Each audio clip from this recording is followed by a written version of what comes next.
Ingram says protest is part of who he is. George Floyd, he's gone. Breonna Taylor, she's gone. They're trying to equate looters breaking into a store that has insurance with killing someone.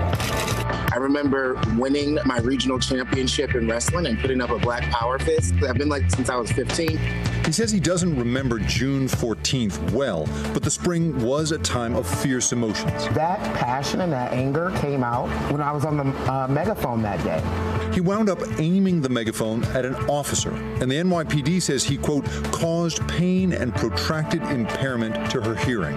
Neither the NYPD nor Ingram's lawyer would confirm that these images depict the alleged incident, but NBC has confirmed that they are from that day and place. A month later, the NYPD tweeted this, accusing Ingram of assault on an officer. And weeks after that, a knock on the door of his Manhattan apartment. I saw cops in my courtyard that I'm in right now, and then a cop in the building across the street. Officers, dogs, even what appeared to be a police drone converged on his home. It was 5 hours, and it escalated almost every 30 minutes. Without a warrant, where's your warrant? Police tried to convince Ingram to open up.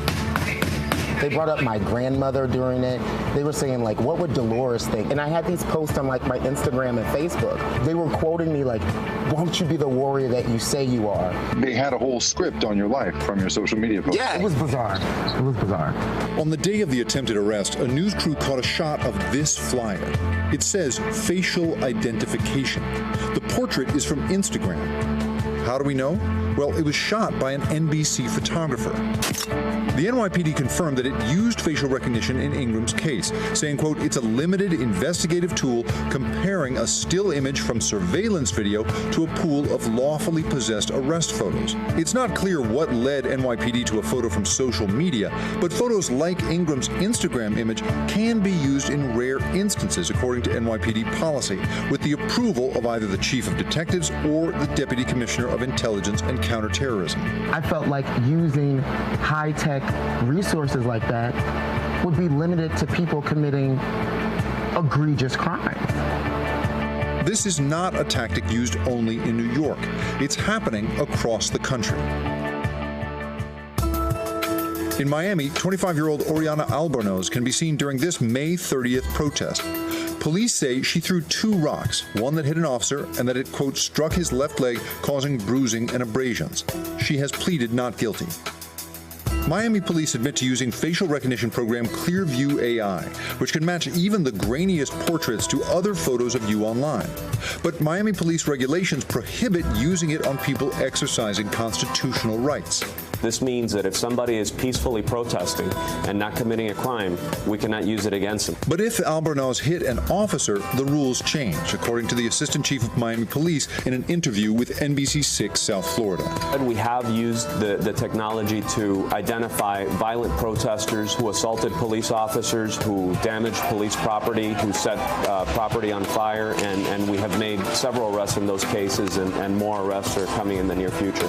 As ALBORNOZ'S attorney points out, a photo is now all it takes to go deep inside someone's life. How or where they got her image from begs other privacy rights. Did they comb through her, let's say, social media? And if they did, how did they get access to her social media? Here's the basic idea.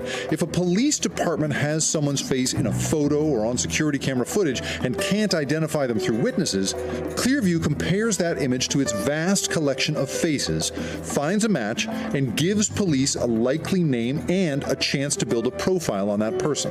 Where did Clearview get all those faces? Well, from the places you have posted yours, like Facebook, Google, and Twitter. In a statement, Clearview AI wrote that its technology is, quote, for after-the-crime investigations to help identify criminal suspects. It is not intended to be used as a surveillance tool.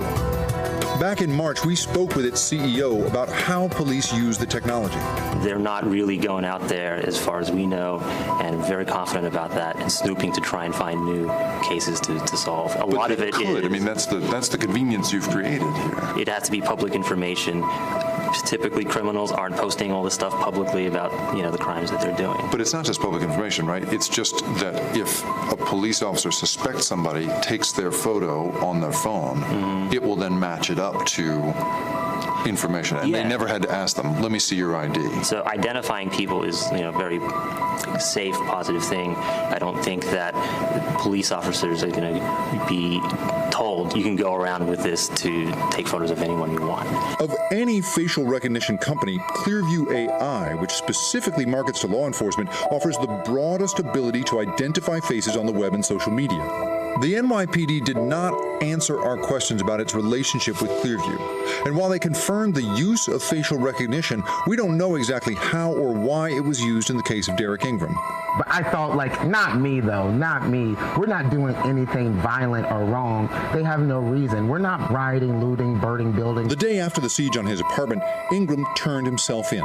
He was released that night with his charges reduced from felony to misdemeanor assault, and he's now awaiting trial.